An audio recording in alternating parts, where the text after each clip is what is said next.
Hello foodies, ఎలా ఉన్నారు అందరూ? I'm Kavitha, I'm also foodie. ఇవాళ మునక్కాయల చారు ప్రిపేర్ చేస్తున్నానండి. ఇప్పుడు మునక్కాయలు చాలా ఎక్కువగా దొరుకుతున్నాయి కదా. వారంలో 2 టైమ్స్ అయినా ఇలా మునక్కాయల చారు ప్రిపేర్ చేసుకొని తింటే చాలా మంచిదండి.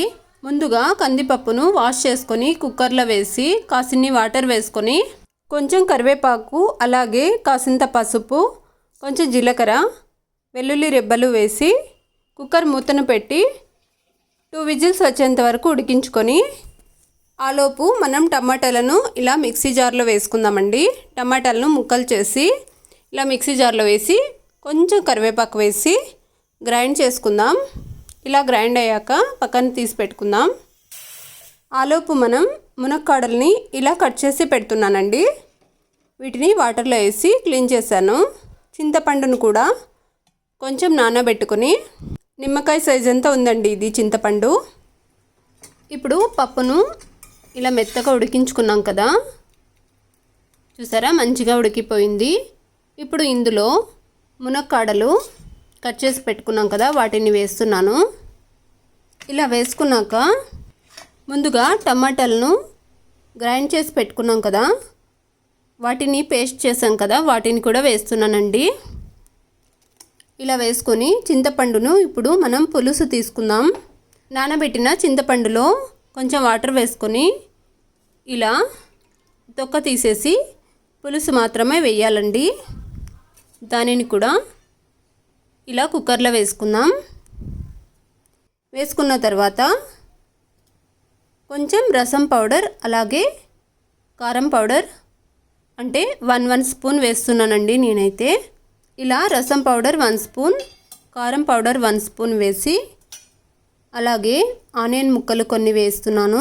1 ఆనియన్లో హాఫ్ ఆనియన్ ముక్కలు వేసానండి. ఇప్పుడు తగినంత సాల్ట్ అండి వేసుకొని ఒకసారి బాగా కలిపి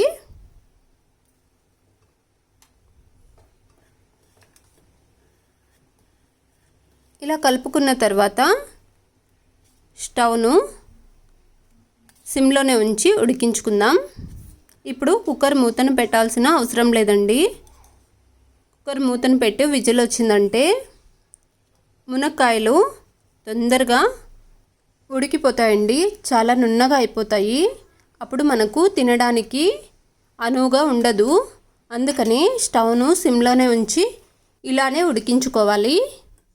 ఒక ప్లేటును ఉంచి ఇప్పుడు అందులోకి కాసింత బెల్లం పౌడర్ వేస్తున్నానండి. 1 టేబుల్ స్పూన్ బెల్లం పౌడర్ వేసాను.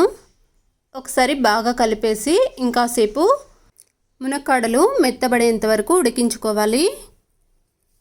స్టవ్ ఆఫ్ చేసే ముందు కసూరి మేతి ఇలా నలిపి వేస్తున్నానండి.